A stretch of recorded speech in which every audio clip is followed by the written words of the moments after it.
खबरें विस्तार से। केंद्र की सत्ता हथियाने के बाद अब भाजपा महाराष्ट्र में अपना परचम लहराना चाहती है। महाराष्ट्र को कांग्रेस मुक्त बनाने के लिए नागपुर शहर में भाजपा की ओर से चर्चा सत्र का आयोजन किया गया था, जिसमें कई दिग्गज मौजूद रहे। विधान परिषद विपक्ष नेता विनोद तावड़े भी इस चर्चा सत्र में मौजूद थे। इस दौरान तावड़े रवि भवन में पत्रकारों से रूबरू हुए। इस बीच तावड़े ने विदर्भ को सूखा अकाल घोषित करने की राज्य सरकार से मांग की है। इस बार मानसून ने किसानों के साथ दगाबाजी ही कर ली। जून माह से बारिश नहीं होने से विदर्भ के किसान परेशान हो चुके हैं।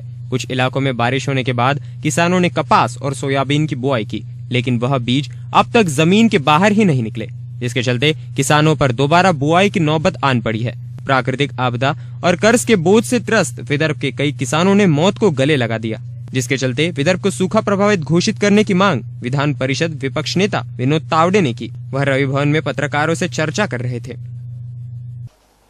एक किसान बारिश की राह देख रहा है, बारिश हो नहीं रही है और ये समय आया है कि महाराष्ट्र सरकार ने तुरंत सूखा घोषित करना चाहिए।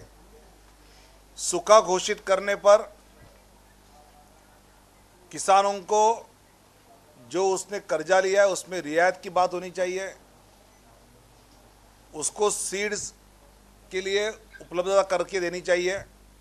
तावड़े ने आगे कहा कि पिछले शीत सत्र में सरकार को अकाल पर घेरने की कोशिश की गई, जिसके बावजूद सरकार ने सिर्फ अकाल के लिए विदर्भ की झोली में 350 करोड़ ही डाले थे। लेकिन इस बार राज्य सरकार ने विदर्भ को सूखा प्रभावित घोषित कर विदर्भ के किसानों के साथ न्याय करना चाहिए। ऐसी मांग भी विनोद तावड़े ने की। महत्वपूर्ण मैं मानता हूं कि 2 बार अभी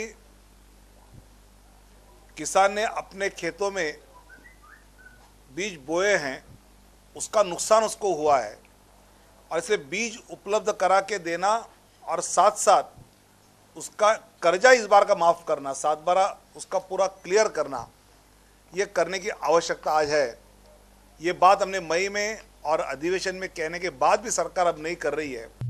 गौरतलब रहे कि पिछले वर्ष अतिवृष्टि से किसानों का जो नुकसान हुआ था, उस नुकसान का अनुदान सरकार की ओर से अब तक किसानों को नहीं मिला है। अब ऐसे में फिर से किसानों को सूखे की चिंता सताने लगी है। देखना होगा कि राज्य सरकार विदर्भ के किसानों के जख्मों पर मरहम लगाने में कामयाब हो पाती है या नहीं। कैमरामैन नितिन तिलगुले के साथ तौसीफ पठान, NBC न्यूज, नागपुर।